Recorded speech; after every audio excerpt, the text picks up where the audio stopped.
Ek sien al heel jaar uit na somer en het daarom besluit om vandag 'n vars somervoorkoms in 5 eenvoudige stappe te skep. Eerste stap is 'n appelkoos kleur oogskadu. Ek gebruik sommer my bloskleur in die vou van die oog. Tweede stap is 'n gesagte pink oogskadu.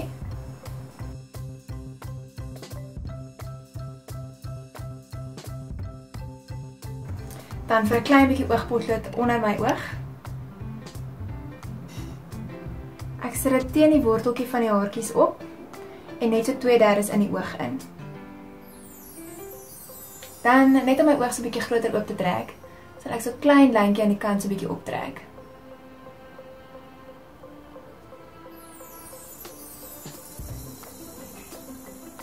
Klein bietjie mascara.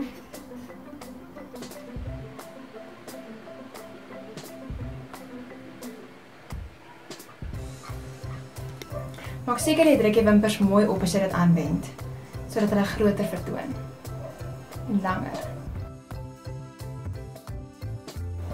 Vir my vierde stap gebruik ek sommer dieselfde kleur blos, hierdie appelkooskleur. En ek sit dit net onder my wangbeen aan.